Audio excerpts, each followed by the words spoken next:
श्रीगोविन्दं प्रपद्येऽहं दीनानुग्रहकारकम् वन्दे मुकुन्दमरविन्ददलायताक्षम् कुन्देन्दुशङ्खदशनं शिशुगोपवेशम् इन्द्रादिदेवगणवन्दितपादपीठम् वृन्दावनालयमहं वसुदेवसूनुम्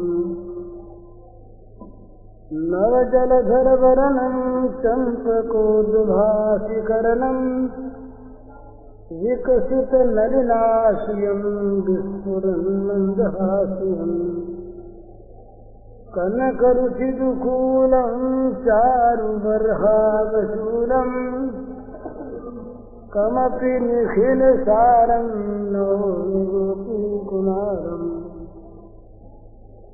वंशीविभूषितकरान्नवनीरदाभात् पीताम्बरादरुणबिम्बफलाधरोष्ठात् पूर्णेन्दुसुन्दरमुखादरविन्दनेत्रात्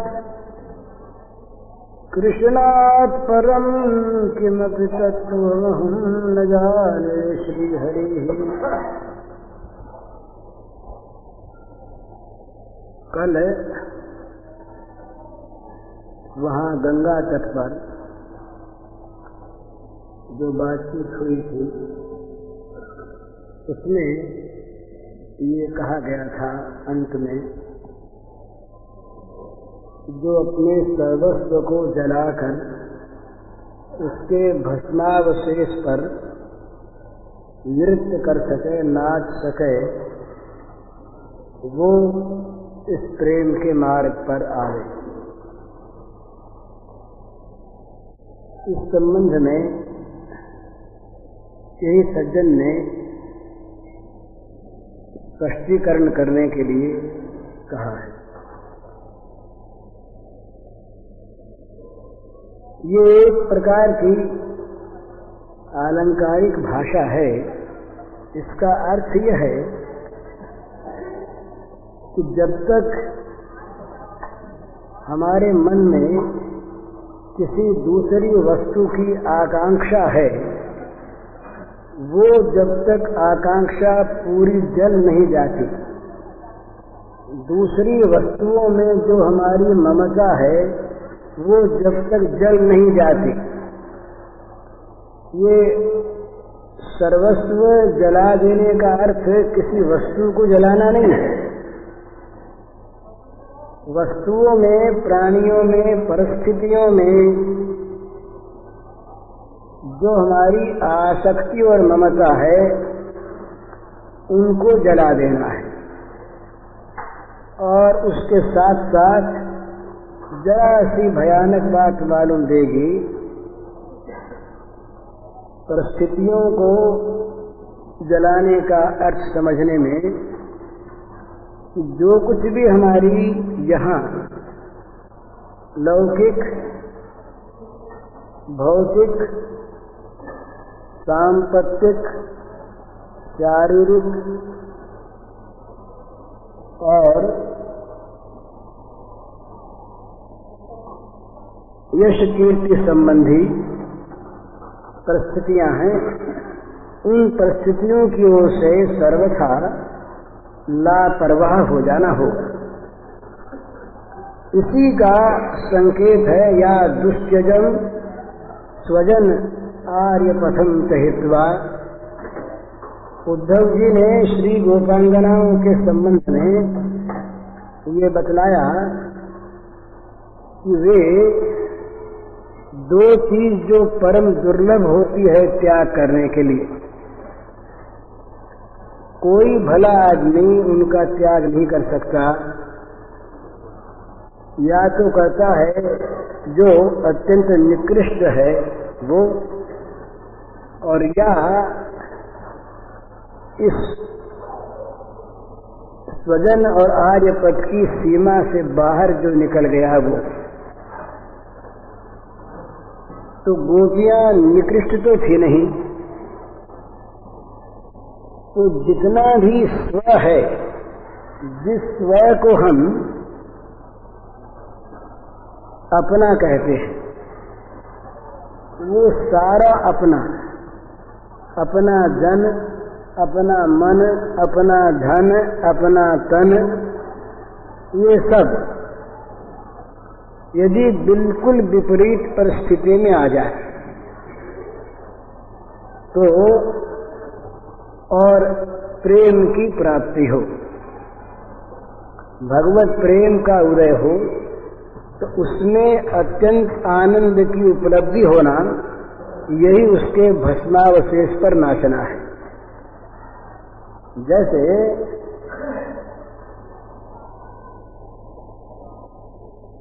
किसी आदमी की लोक में बहुत बड़ी प्रसिद्धि है, बड़ा आदर है,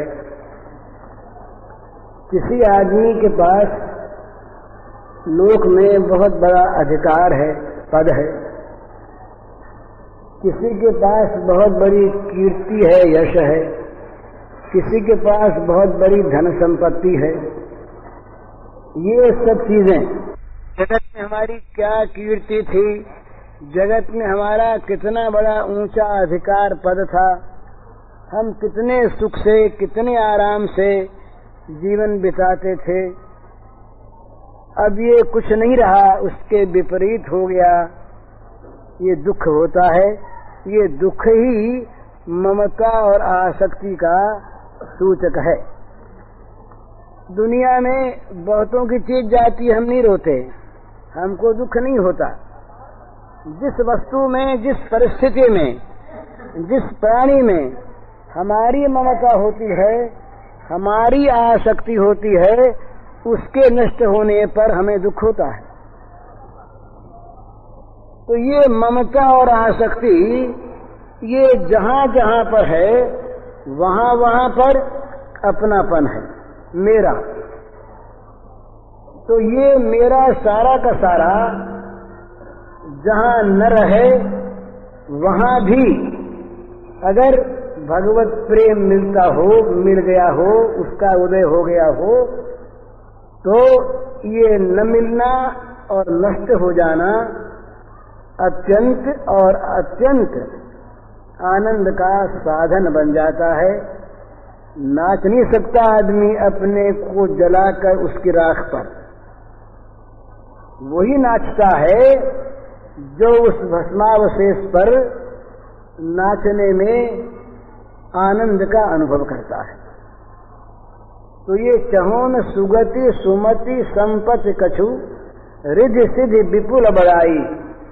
तुलसीदास जी बहुत मर्यादी भक्त हैं, पर वे जब प्रेम पर बोलते हैं तो कहते हैं कि ये 5 चीजें लोगों को बहुत बड़ी प्रिय होती हैं। सुगति, सद्गति हो, मोक्ष हो। सुमति, अच्छी बुद्धि, लोग बुद्धिमान कहें, धीमान कहें, स्थिर बुद्धि कहें, अच्छी बुद्धि। संपत्ति, लौकिक संपत्ति, दैवी संपत्ति, ये संपत्ति। रिद्धि सिद्धि, जिस किसी कार्य को हम करें उसमें सफलता प्राप्त हो जाए और वो सफलता सदा बनी रहे, और अनंत काल के लिए, दीर्घ काल के लिए जगत में हमारी यश कीर्ति फैल जाए। यही चीजें अच्छे अच्छे पुरुषों को, सबको मान्य होती है, सबकी वांछनीय होती है, सब इनको चाहते हैं। और तुलसीदास कहते हैं चाहो ना, मैं नहीं चाहता। तो क्या चाहते हो? ये सब चाहे चली जाएं, ये सब चाहे नष्ट हो जाएं, ये सब चाहे न मिलें, इन सब का अभाव हो जाए, ये सब जो मिली हुई इनके जाने की तैयारी हो जाए, नष्ट हो जाए, परंतु मिले बदले में क्या? हेतु रहित अनुराग राम पद बढ़ो अनुदिन अधिकाई। बड़ा सुंदर विवेचन है ये। हेतु रहित अनुराग, यही प्रेम का एक लक्षण है जिसमें कोई हेतु हो, जिसमें गुण दर्शन हो, किसी में गुण देखकर उसके प्रति जो प्रेम की भावना होती है वो गुण से प्रेम है, विशुद्ध प्रेम नहीं। गुण जनित प्रेम जब तक गुण दिखेगा तब तक है, गुण न दिखने पर नहीं।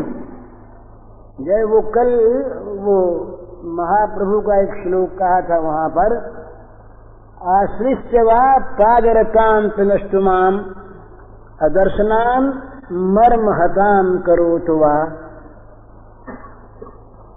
यथा तथा वा विदधातु लंपटो मत प्राणनाथस्तु स एव ना परः।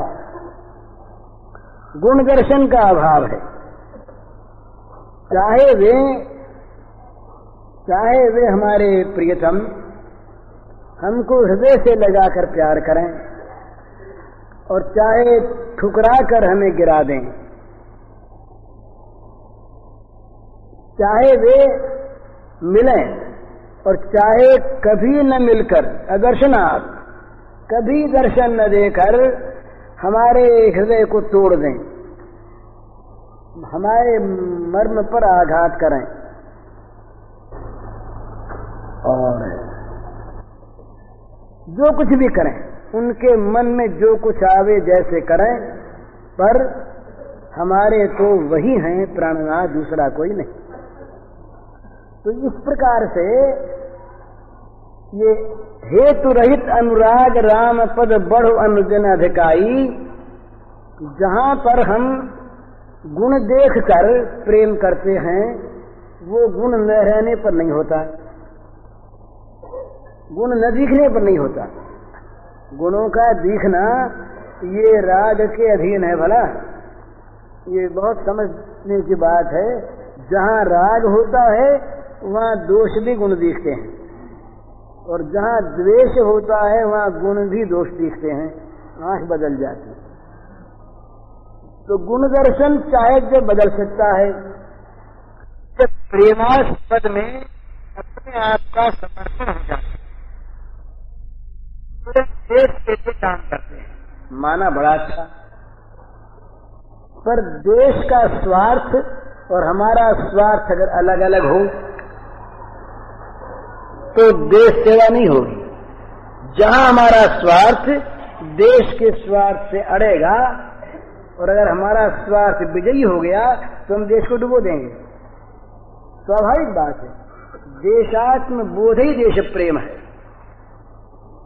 जब तक हम अपना स्वार्थ कोई अपने को उस देश के स्वार्थ से जरा सा भी अलग मानेंगे, भाई देश की सेवा में हमको क्या मिला, यही देश की सेवा का सिद्धांत नष्ट हो गया। हमको क्या मिला ये प्रश्न नहीं हो सकता देश प्रेमी के द्वारा। वो तो कहता है देश मैं हूं, देश को जो मिला वो मुझको मिला, देश की जो हानि हुई वो मेरी हानि हुई, देश के साथ मेरा तादात्म्य। इसी प्रकार प्रेमी का प्रेमास्पद के साथ तादात्म्य हो जाता है। वो दे क्या, वो तो अपना काम अपने आप यदि कोई करता है तो वो दान करना मानता है क्या, किसी पर उपकार किया मानता है क्या। अपने खाने के लिए आप खाना बनाता पेट भरता, वो मानता है क्या कि मैंने बड़ा दान किया, मैंने किसी का उपकार किया। अरे अपना काम आप किया, किसी पर एहसान नहीं, कोई बदला पाने की कोई आकांक्षा नहीं, प्रश्न ही नहीं होता। इसी प्रकार प्रेमास्पद के साथ जब प्रेमी का तादात्म्य हो जाता है प्रेम रस के द्वारा, तो स्वाभाविक उसका अपना बोले ये दर्शन के द्वारा मुझको सुखी करें। यह सोचने की बात है। दर्शन के द्वारा मुझको सुखी करें क्योंकि मैं प्रेम करता हूं। तो दर्शन के द्वारा मुझको सुखी करें, ये मुझको सुखी करें, ये मेरा स्वार्थ जब तक अलग है तब तक वो विशुद्ध प्रेम नहीं है। विशुद्ध प्रेम नहीं है, उसको हम वो भक्ति जरूर है, भक्ति जरूर है, पर वो प्रेम नहीं। प्रेम में ये स्व जो है उस प्रियतम में जाके मिल जाता है। प्रियतम का स्व अपना स्व बन जाता है, इसलिए उस स्व का अर्थ अपना अर्थ बन जाता है, उस स्व की स्थिति अपनी स्थिति बन जाती है। ऐसी अवस्था में स्वाभाविक ही वहां मैं दे रहा हूं ये प्रश्न आता ही नहीं। मैं का सब कुछ जल गया, मैं का सब कुछ जल गया, और वो जो अलग मैं था किसी के द्वारा सुख दुख प्राप्त करने वाला, वो मैं जल गया। यही सर्वस्व का जल जाना है। और इस सर्वस्व के जल जाने पर उस प्रेम की स्थिति में जो एक आत्यंतिक आनंद की अनुभूति होती है स्वाभाविक, वही भस्मावशेष पर नाचना है। तो इसमें तैयारी क्या करनी है, ये चल पड़ा विषय, पर ये बहुत कहने की चीज नहीं, इसलिए कि कुछ कठिन ज्यादा है ये, क्योंकि इसमें त्याग की पराकाष्ठा होती है। भगवत प्रेम सर्वथा और सर्वदा सर्वस्व त्याग मूलक है। सर्व त्याग करे करे कृष्ण भजन है। चैतन्य ने कहा कि समस्त सबका त्याग करके, लोक धर्म वेद धर्म देह धर्म, इन सबका परित्याग करके जो श्री कृष्ण का भजन करे, सेवन करे, वो इस प्रेम का अधिकारी है। तो इसलिए, पर ये अच्छा इसलिए है कि इसके द्वारा हम कुछ भी त्याग सीखें, कुछ भी त्याग सीखें तो प्रेम की पाठशाला में हमारा प्रवेश हो जाएगा, हम कुछ प्रेम प्राप्त करना सीख लेंगे। ये भोग की प्राप्ति में प्रेम का अंतर्भाव जो मनुष्य करता है ना, ये सर्वथा विभ्रम में है, बड़ी भ्रांति है, बड़ी भूल है। भोग रहे चाहे, भोगों के रहने न रहने में आपत्ति नहीं, पर वो भोग अपने लिए अगर रहते हैं, उन भोगों की अपनी सुख की कल्पना कहीं रहती है, तो वो प्रेम में कलंक है, प्रेम नहीं है। भोग यदि प्रेमास्पद के सुख की सामग्री होकर रहे तो भले ही रहे, अपने से उसका वो फिर उनका विनियोग, उनका प्रयोग सर्वथा और सर्वदा एकमात्र प्रियतम सुख में होता है, अपने सारे जीवन तक का। निजांगमपि आगोप्यो ममेति समुपासते ताभ्याम बिना न मे पार्थः निगूढ़ प्रेम भाजनम। अर्जुन, मेरे निगूढ़ प्रेम की भाजन केवल श्री गोपांगनाएं हैं। क्यों? कि उनका जीवन, उनका श्वास प्रश्वास, उनका सारा का सारा जीवन का अंग प्रत्यंग कुल ममेति समुपासते, मेरी उपासना के लिए है। अनन्या चिंतयन्तो माम ये जना पर्युपासते पर्युपासते। अनन्या, ये दूसरे के अस्तित्व की जिसके मन में कल्पना नहीं, इस प्रकार का जो अनन्य है, वो नित्याभियुक्त होकर अपने प्रत्येक कार्य में, अपनी प्रत्येक स्फुरना में, कार्य में नहीं, मन में उठने वाली प्रत्येक स्फुरना में जिसका लक्ष्य रहता है पर्युपासना, प्रियतम भगवान की सेवा, प्रियतम भगवान को सुख पहुंचाने का ही एकमात्र स्वभाव, ये जहां पर है वहां पर प्रेम खिलता है, वहां पर प्रेम का विकास होता है। जहां अनन्यता नहीं है, दूसरों के लिए, दूसरे पदार्थों के लिए, दूसरे स्व के लिए, दूसरी वस्तुओं के लिए, दूसरी परिस्थितियों के लिए, दूसरे प्राणियों के लिए हमारा जीवन, हमारे जीवन की ममता, हमारे जीवन की आसक्ति और हमारे जीवन की आवश्यकता, वहां तो क्या है कि भगवत प्रेम ही आवश्यकता है और प्रेम ही उसकी पूर्ति है। भगवत प्रेम ही साधन है और भगवत प्रेम ही सिद्धि है। साधन सिद्धि राम पद लेहू। भगवत चरणारविंद का प्रेम ही साधन और भगवत चरणारविंद का प्रेम ही साध्य, सिद्धि, सफलता। साधन और सिद्धि ये दोनों प्रेम होते हैं। तो इस प्रेम में जहां किसी प्रकार से भी स्व सुख आ जाता है, अपना स्वार्थ अलग, ये तो बहुत नीची श्रेणी में जहां मनुष्य परोपकारार्थ त्याग करता है, वहां पर भी अगर दूसरे को पर मानकर उपकार करता है तो वहां पर भी प्रेम नहीं है। वो भी उसे हम किसी अंश में दया कह सकते हैं, अच्छी चीज कह सकते हैं, वो उत्तम श्रेष्ठ कर्म कह सकते हैं, पर वो प्रेम नहीं, क्योंकि प्रेम में पर नहीं होता और उपकार नहीं होता, परोपकारी नहीं होता प्रेमी, क्योंकि उसके लिए पर कोई रहा नहीं। और एक जो परमात्मा था पर माने परम, वो उसके साथ उसका तादात्म्य हो गया। तो उपकार किसका करे? उसके पास है क्या जिससे उपकार करे? वो किसको दे, क्या दे और कैसे दे? उसके पास न अपना कुछ है, न उसमें कोई देने की प्रेरणा है और न वो देता है। वो तो स्वाभाविक प्रियतम के सुख का साधन बना हुआ है, सहज स्वाभाविक। तो ये प्रियतम के सुख की सहज स्वाभाविक साधना, ये प्रेम साधना, और प्रियतम के का सुख ही जीवन का स्वरूप, ये प्रेम की साध्यावस्था। तो इसलिए इस प्रेम में त्याग ही त्याग है, पर इसमें रस है। रस क्या है? यद्यपि इसमें वैराग्य है, भोग वैराग्य है, पर वो वैराग्य त्याग मूलक नहीं है। त्याग तो उसमें अपने आप हो गया है।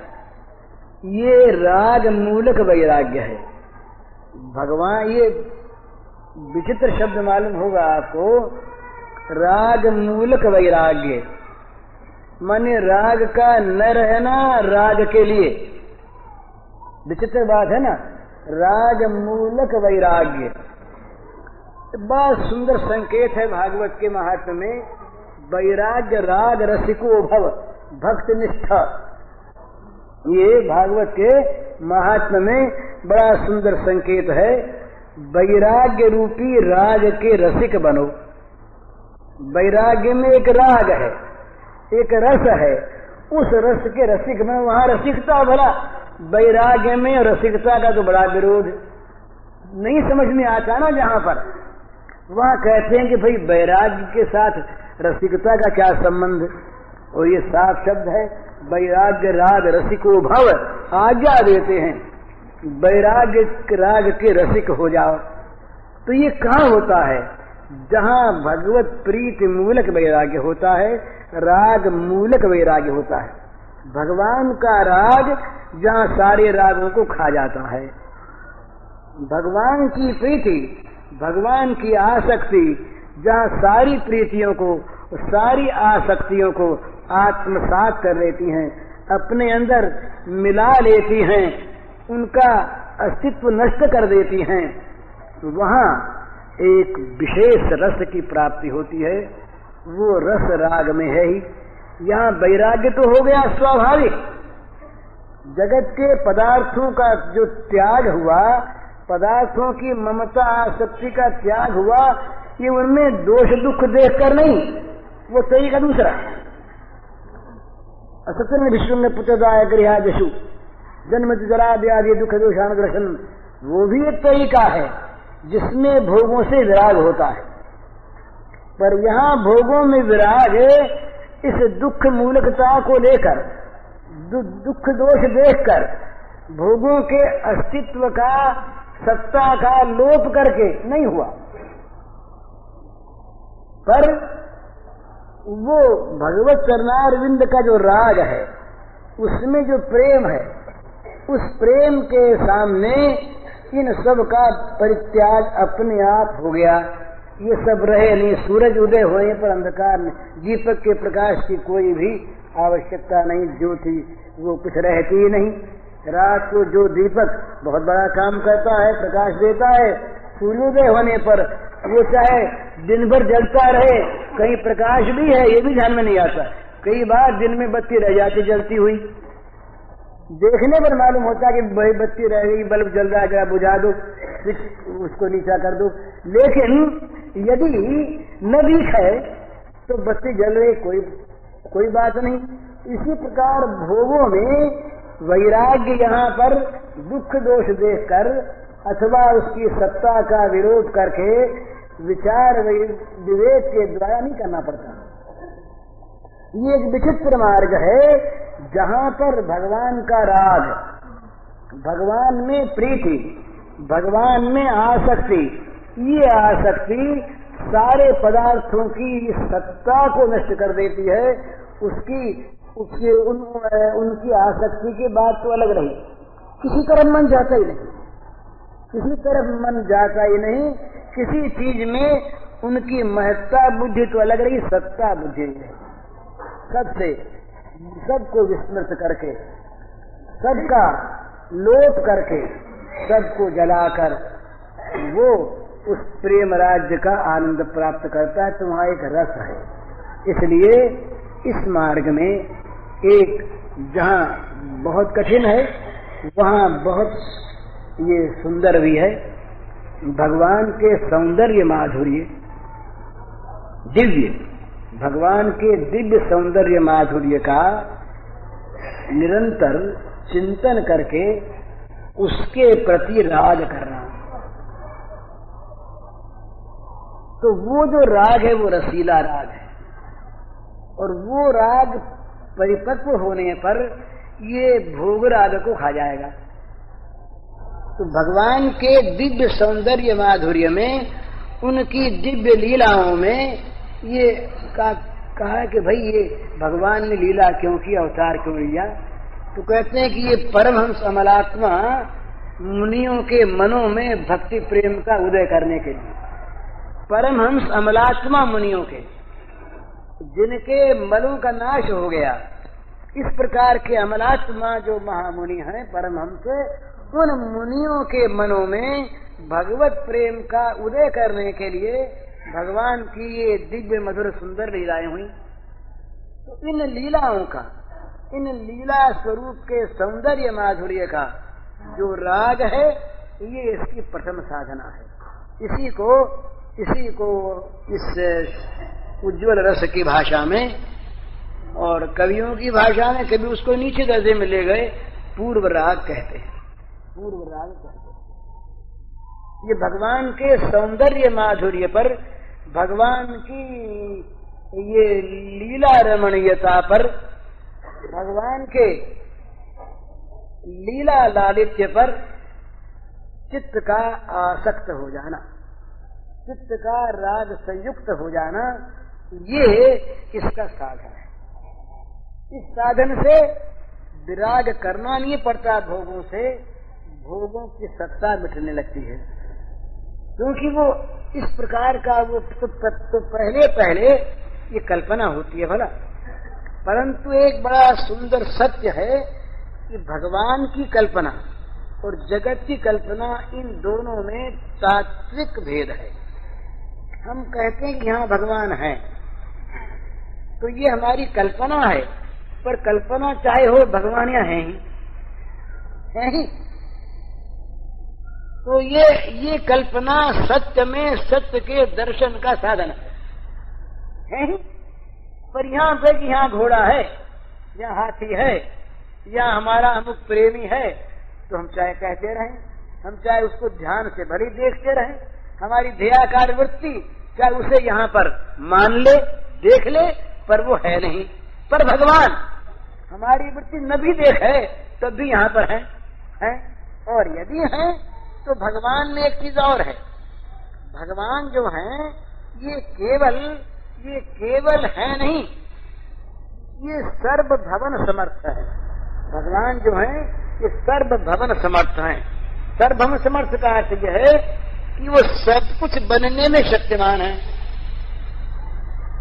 सब कुछ बन सकते हैं भगवान। आज हम उन्हें जिस रूप में, अपने मन के रूप में उनको देखना चाहते हैं। हमने कल्पना की भगवान मुरली मनोहर है, भगवान ये धनुषधारी हैं, भगवान शंख चक्र गदा पद्म वाले हैं, भगवान डमरू त्रिशूल लिए हुए हैं, भगवान सिंह वाहिनी होकर के खड़े हैं, सब ठीक। पर ये भगवान सब कुछ ऐसे कैसे हमारी धारणा के अनुसार वहां है और उस रूप में प्रकट हो सकते हैं। इसलिए भगवान के अपने मन के कल्पित सौंदर्य माधुर्य पर जिनका चित्त आसक्त होता है, उनके लिए उसी रूप में सर्वभवन समर्थ सर्वत्र व्याप्त भगवान प्रकट हो जाते हैं। इसलिए मैं तो कहा करता हूँ, लोग कहते हैं कि भाई ये मत कहा करो, लोग उसमें अनुचित लाभ उठाएंगे। पर मैं समझता हूँ कि अगर किसी को स्वप्न में भगवान के दर्शन होते हैं तो दूसरा क्यों माने? भगवान तो वहाँ है ही ना। अगर किसी को भगवान के ध्यान में दर्शन होते हैं तो मिथ्या क्यों माने? अगर हम घोड़े का ध्यान करते, आदमी का ध्यान करते, मकान का ध्यान करते तो मिथ्या था। अरे भगवान तो वहाँ है ना, तो हमारे ध्यान में अगर वो आ गए तो वो तो है ही, वो तो आ गए, वो सत्य आ गए, हम उसको मिथ्या मान करके, कल्पना मान करके उड़ा क्यों दें? हम सत्य माने तो क्या होगा?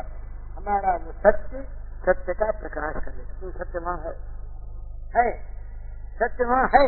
सत्य का वहाँ पर प्राकट्य कल्पना से नहीं करना है, सत्य का विश्वास करके सत्य को प्रकट कर देना है। ये बहुत सुंदर कहा करते हैं ये अद्वैतोपासक, बड़ी सुंदर बात है कि ब्रह्म की प्राप्ति करनी नहीं पड़ती। नित्य प्राप्त तत्व में जो अप्राप्ति का भ्रम हो रहा है उसे मिटा देना मात्र है, वो तो है ही प्राप्त। नित्य प्राप्त है, कभी उसका वियोग वियुक्त हुआ नहीं। तो नित्य प्राप्त भगवान में, नित्य प्राप्त ब्रह्म में जो अप्राप्ति का भ्रम है उसको छोड़ दो। सुखदेव जी महाराज गए जनक के पास, व्यास जी ने बात तो वही कही थी, पर जरा श्रद्धा कम थी तो व्यास जी ने कहा कि भाई दूसरे के द्वारा उनका ठीक काम हो तो अच्छा है। तो जनक के पास भेजा। जनक के पास गए तो वो महल के दरवाजे पर पहुंचे तो वहां व्यवस्था पहले से हो गई। व्यास जी ने सब रचना वचना करा दी और खबर गई राजा के पास कि सुखदेव जी पधारे। तो कहा वहीं खड़े रहने दो, दो बड़ी हो चाहे 7 दिन चाहे 15 दिन हो। सुखदेव जी ज्यों के त्यों खड़े रहे, न उनमें विकार आया, न क्रोध आया, न क्षोभ आया, न चित्त उबा, ज्यों के त्यों निस्तब्ध खड़े हैं। खबर पहुंची राजा के पास, राजा ने पूछवाया, उसके सब CID लगे हुए थे, कोई विकार आया नहीं, क्षोभ हुआ नहीं, क्रोध हुआ नहीं, चित्त उकताया नहीं, जैसे वो हंसमुख खड़े थे उसी प्रकार खड़े हैं। अब राजा ने दूसरी चीज की, बोले इनको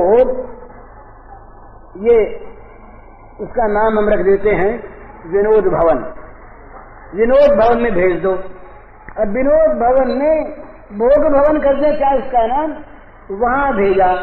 वहां सब तरह के इंद्रियों के भोग्य पदार्थ मौजूद और 50 तरुणी स्त्रियां वे सेवा में वहां पर संलग्न।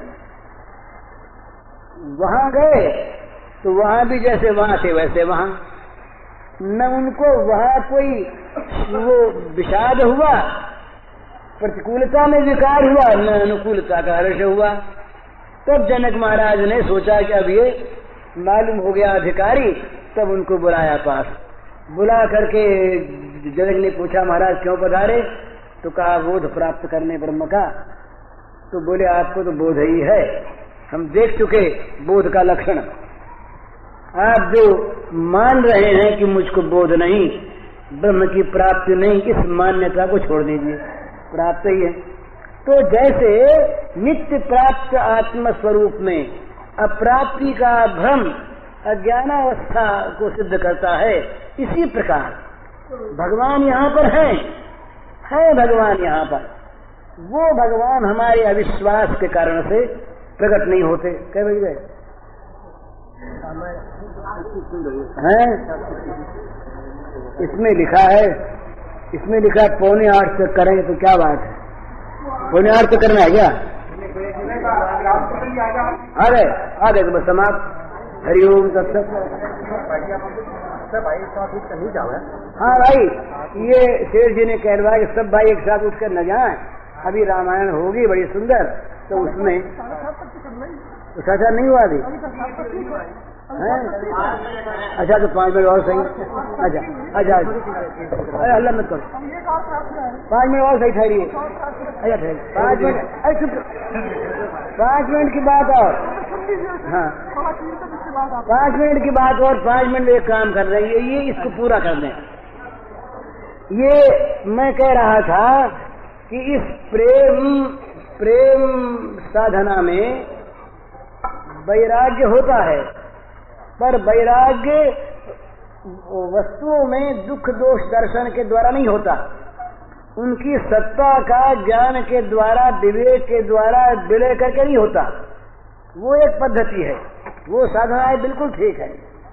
इसमें तो क्या होता है कि भगवान में, भगवान के सौंदर्य माधुर्य में जो एक प्रबल राग होता है, वो राग सारी वस्तुओं के राग को ही नहीं, उनकी सत्ता तक को मिटाकर अपना साम्राज्य वहां पर विस्तार कर लेता है। तो ये फिर कैसे हो? तो इसका उपाय यह है कि सौंदर्य माधुरी को हमने देखा नहीं भगवान के, तो कौन सा करें? तो इसका उत्तर यह है कि जो आपके मन में आवे, भगवान का रूप सौंदर्य माधुर्य आप अपनी इच्छा अनुसार कल्पना कर लें, कुछ भी कर लें, इस तस्वीर को देख लें, अपने मन से कर लें, और जहां आप चाहें वहीं भगवान की कल्पना कर लें। तो क्या बात है, भगवान वहां पहले से मौजूद हैं, आपकी कल्पना से पूर्व भी। क्यों? कि वो सदा सर्वत्र स्थित हैं, उनकी सत्ता में कहीं कोई अभाव नहीं होता। दूसरी बात, भगवान सर्वभवन समर्थ हैं, वो सब कुछ बन सकते हैं। यहाँ अगर हम किसी और का ध्यान करते हैं, किसी सांसारिक वस्तु का, तो वो न यहाँ पर है और न कहीं और कहीं से वैसा बन सकती है, परंतु भगवान यहाँ पर हैं, और हम जिस रूप में उनको देखना चाहते हैं वही रूप वो बना लेने में समर्थ हैं, और सारे रूप उनके हैं। इसलिए वो रूप जो है, हम जो ध्यान करते हैं, हम जिसका चिंतन करते हैं, वो रूप हमारे सामने सत्य मानने पर सत्य रूप में प्रकट होगा। और भगवान का रूप जब सत्य रूप में प्रकट होगा तो उनके अंदर जो दिव्यता है, जो स्वाभाविक अप्रतिम सौंदर्य है, जो परम दिव्य, परम अलौकिक, वो अशेष सौंदर्य माधुर्य कार, वो रसामृत समुद्र है, वो वहां पर छलकने लगेगा, क्योंकि वो उनका स्वाभाविक है। अरे कोई आदमी आएगा यहाँ प्रकट होगा, हम चाहे उसको किसी रूप में देखना चाहते हो, पर वो चाहे उसकी पोशाक दूसरी हो जाए, पर वो तो वही रहेगा। एक बड़ा गौर वर्ण का आदमी है, उसको हमने कहा तो इस पोशाक में आओ, तो उसका गोरा बन कहां ढक जाएगा, काला कहां ढक जाएगा।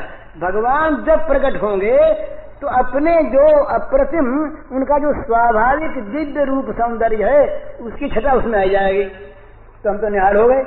उसमें जहाँ राग हुआ, वो राग सारे रागों को खा गया, बैराग अपने आप। तो वहां पर एक रस की उत्पत्ति होती है, दर्शन में रस की उत्पत्ति, उसके चिंतन में रस की उत्पत्ति, उसके ध्यान में रस की उत्पत्ति, उसकी प्राप्ति में रस की उत्पत्ति, उसके अध्ययन में रस की उत्पत्ति।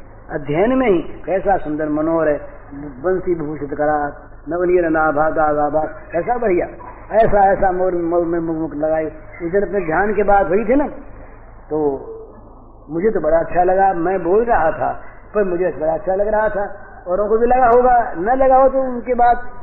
पर वो पर वहां कोई संसार को दुखमय बनाकर छोड़ने की बात कहे तो उतना अच्छा तो साथ नहीं लगेगा। वैराग उसमें भी होगा, उसमें भी होगा। वो वैराग होगा, वो ऐसी चीज बदले में दे देगा कि फिर दूसरे तरफ राग होगा ही नहीं। वो जो भगवान के सौंदर्य माधुर्य का जो राग है, वो जिस वैराग को उत्पन्न कर देगा भोगों से, वो वैराग्य फिर वैरागी रहेगा। क्यों? कि जिस राग की वस्तु को उसने प्राप्त किया है, उसके सामने कि सदा के लिए फीका हो गया। सदा के लिए नगण्य हो गया। तो ये बड़ा सुरक्षित मार्ग है और इसमें अंत में बड़ी कठोर साधना होने पर भी ये बड़ा सरल है सबके लिए। तो मैं तो ऐसा मानता हूँ कि ऐसा लोग अगर करने लगे तो उनको लाभ होगा, पर मेरा आग्रह वाग्रह नहीं है। जिसकी इच्छा हो करें और नई सिद्धांत कोई माने, मैं तो ऐसे ही उत्पटांग बोल देता हूँ। जो इसको सिद्धांत के लोग मानते हूँ वो न माने, उनके लिए कोई आग्रह नहीं। जिनको अच्छा लगे और जिनकी रुचि हो वो करें, न अच्छा लगे वो अपने घर, हमारे घर कोई आपत्ति यही नहीं। भैया ये पूज्य श्री भाई जी के इस प्रवचन का शीर्षक है वैराग्य राग के रसिक हो जाओ। इसका कैसेट संख्या है 200। यह प्रवचन पूज्य श्री भाई जी ने ऋषिकेश स्वर्गाश्रम में 24/6/1963 को गंगा तट पर दिया था। नित्य तृप्त जो रहते जिनके ध्याता भी हो जाते तृप्त, वे हरि मातृ सन्निहित समझ रहे अपने को नित्य तृप्त। शुद्ध सत्व जो परम पुरुष है जिनमें नहीं त्रिगुण संश्लेष, क्रोध वरण कर होठ काटते वे दिखता न क्षमा कालेश। जिनकी शुभ स्मृति ही हर लेती जन के क्रोध आज सब दोष, प्रकट कर रहे वे हो काम प्रत्यत दधिभाजन पर रोष। पूर्णेश्वरी युक्त जो नित स्वराज्य श्री के परमाधार, वही लोभवश चोरी करते घुसकर माखन के भंडार। जिनके भय से यम कुबेर सब करते नियमित सारे काम, यष्टि क्षुद्र वे देख जनन कर बन जाते भय रूप ललाम। भय रूप वही बन जाते हैं। चोरी विशंकित नेत्र देखते बारंबार द्वार की ओर, आ न जाए मैया मारेगी मुझे समझ अपराधी चोर। भय विह्वल हो भाग चले हरि सहज की प्रगति में कर वृद्धि, पकड़ लिया जाकर मैया ने असफल हुई ईश्वरी सिद्धि। पकड़ हाथ मैया ने छड़ी दिखा अति डांटा कहा अशांत, वानर सखा अदांतात्मन तू हुआ धृष्ट अति ही दुर्दांत। आज मिटा दूंगी मैं तेरा सब चतुराई का अभिमान, धोने लगे आंख मल मल कर एक हाथ से श्री भगवान। जिनकी माया रज्जु कठिन से बंधे अखिल अगणित संसार, देव दनुज मुनि मनुज चराचर है सब पर बंधन विस्तार। पर जिनकी शरणागति से ही कट जाते तुरंत बंधन, बरबस वही बंधे उखल कमनीय कर रहे मधुक्रंदन। शुद्ध सच्चिदानंद सनातन नित्य युक्त जो परम स्वतंत्र, कर बंधन स्वीकार उदर में हुए यशोदा के परतंत्र। जिनके अतुरेश्वर्य सिंधु के बिंदु बिंदु में विश्व अपार, डूबे रहते नित्य लांघ कर उसे कौन जा सकता पार। कभी नहीं हो सकता जिन असीम की सीमा का निर्देश, नित्य अनंत पूर्ण चिद घन का नहीं प्राप्त हो सकता शेष। काम क्रोध लोभ भय क्रंदन बंधन को वे कर स्वीकार, दिव्य बना देते इनको कर निज स्वरूप में अंगीकार। नहीं कल्पना नहीं भावना माया नाटिन दम्भ अनित्यम, है यह रसमय का शुचि पावन प्रेम रस सुधा स्वादन सत्यम। शुद्ध प्रेम परवश हरि में नित रहते साथ विरोधी धर्म, इसीलिए होते उनके सब विस्मय भरे विलक्षण कर्म। ज्ञानी मुक्त सिद्ध योगी कोई भी था नहीं पाते, श्याम रूप संदेह मोदधि में वे सहज डूब जाते। मधुर दिव्य से भगवत रस का वही परम रस ले पाते, केवल प्रेम पूर्ण सर्वार्पण कर जो उनके हो जाते। इसीलिए सर्वार्पित जीवन महाभाग वे गोपी ग्वाल, दिव्य सुधा स्वादन करते रहते हैं दुर्लभ सब काल। नहीं छोड़कर जाते ब्रज को कभी रसिक बर वे नंदलाल, निज जन सबको सुख देते वे करते रहते नित्य निहाल। उन प्रेमी जन के पवित्र पदरज कण को है अमित प्रणाम, जिनके प्रेमाधीन हुए हरि करते लीला मधुर ललाम। जय सीताराम सीताराम सीताराम जय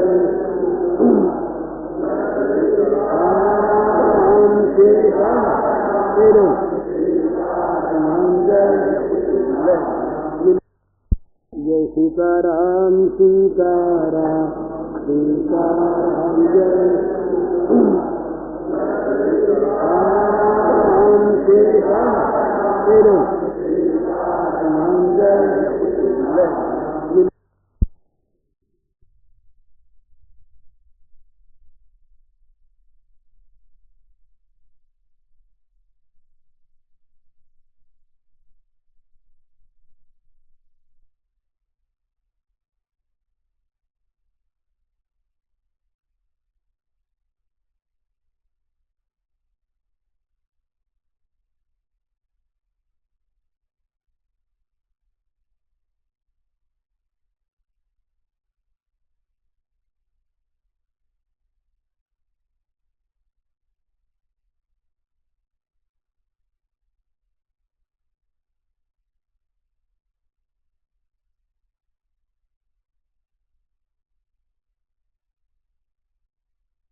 पुरन्दरम् श्रीगोविन्दं प्रपद्येऽहं दीनानुग्रहकारकम् वन्दे मुकुन्दमरविन्ददलायताक्षम् कुन्देन्दुशङ्खदशनं शिशुगोपवेशम् इन्द्रादिदेवगणवन्दितपादपीठम् वृन्दावनालयमहं